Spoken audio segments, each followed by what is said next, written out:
So how does a reverse mortgage on your principal residence help fund your retirement? In these videos, we discuss the home equity conversion mortgage, a reverse mortgage insured and guaranteed by the federal government. Simply, a reverse mortgage turns your home equity in your principal residence into cash. Home equity is the appraised value of your home, less any mortgages and liens owed on your home.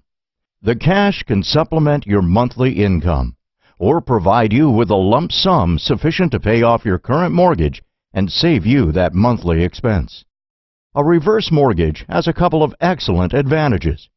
You can stay in your home for as long as you like. You never owe more than what the home is worth.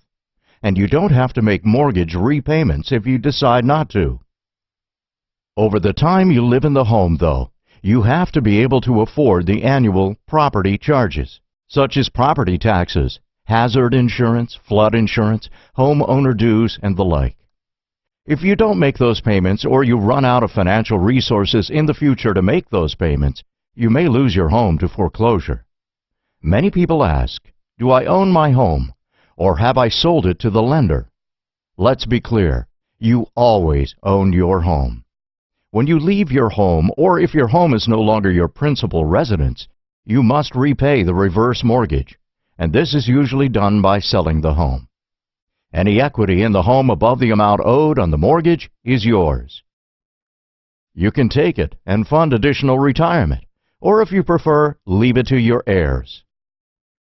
If your home is worth less than the reverse mortgage, there's no need to worry. You are not responsible for any deficits, nor can any of your other assets be attached to repay any deficit owed on the reverse mortgage. A lender can only look to the value of your home. How does a reverse mortgage work? Basically, you can get a loan up to the value of your home, which value is limited by the government under the program to a maximum value of $625,500.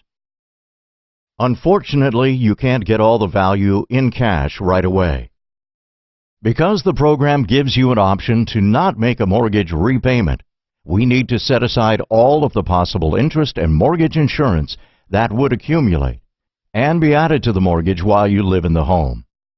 The mortgage insurance is paid to the government for their guarantee of available funding and to avoid any deficits more than the home value when you sell or leave the home. We calculate this interest and insurance reserves on set-asides based on your age and interest rates. We estimate the remaining life of the youngest borrower and assume you borrow all the available money up front and have the mortgage until the end of that borrower's remaining life. It doesn't matter that the loan may be shorter or longer in reality. This is just for calculation purposes only. Using the required interest and mortgage insurance rates and this estimated remaining life, we figure out the amount of money that should be set aside for the life of the loan to cover these accumulated costs. In general, what we set aside will range from 25 to 50% of the home value, depending on age. The older you are, then the lower your remaining life, and therefore the lower the set-aside for the accrued interest and insurance.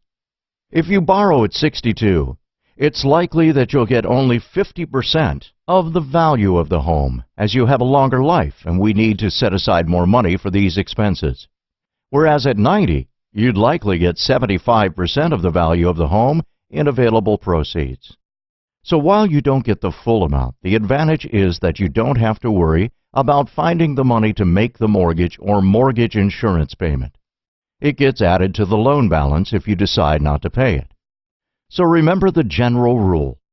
Being older gets you more proceeds as you have a smaller remaining life. And a smaller remaining life means a smaller set-aside out of your appraised value. Also, if you don't draw down or use all the available credit each year, we will release back to you more credit availability, as we didn't need to set aside the interest and mortgage insurance on that portion of the credit line you did not use. So over time, your credit line will grow if you do not use it. The advantages of a reverse mortgage are that it supplements your income and Social Security to help you age in place in the home of your choosing. It is like a regular mortgage, but provides an optional repayment scheme.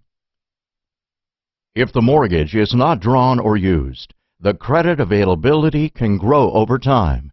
You always own your home and the equity in it, and you can leave it to your heirs if you so desire. And if the mortgage grows beyond the value of your home, you and your heirs are never liable for any mortgage deficit. The disadvantages of a reverse mortgage is that you may have no home equity to use or give to your heirs later in your life. You may have used it all up because we added all the interest and mortgage insurance to the loan balance, and that balance might exceed the value of the home when you leave it or sell it. Or if you borrow too young, you may have run out of resources before you come to the end of your life. And if you don't pay property taxes and insurance, you can lose your home to foreclosure. There may be no equity left at that time, and you may then have no place to live.